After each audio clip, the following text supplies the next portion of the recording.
I just need to apply this, and my sneakers will look like new, nice and white with no stains. For this, I'm going to use 2 tablespoons of baking soda, which has great cleaning power and easily removes stains.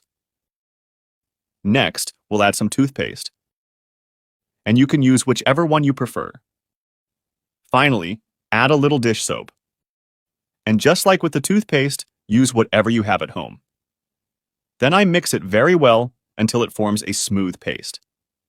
Next, I apply this mixture all over the surface of the sneakers, especially on the dirtiest areas like the front and the sole. Now just scrub to remove all the embedded dirt. The result is impressive. The dirt comes off very easily, and the sneakers regain that original white that usually fades over time. Finally, I use a damp cloth to wipe off the residue. And just like that, my sneakers are white again.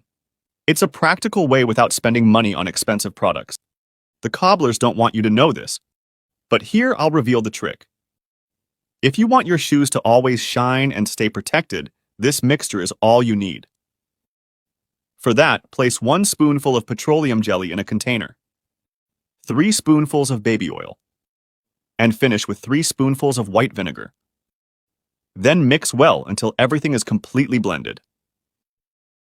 Now, dampen a cloth with this solution and wipe it all over the shoe. The shine comes back instantly. And best of all, this mixture forms a protective layer that prevents dust and dirt from sticking for a whole week. With this tip, your shoes will stay clean, shiny, and protected for much longer. It's ideal for school shoes or for people who wear shoes every day. Try it out, then come back here and tell me what you thought. I'm sure you'll come running to thank me. That was today's video. I hope you enjoyed it. Take care and see you soon.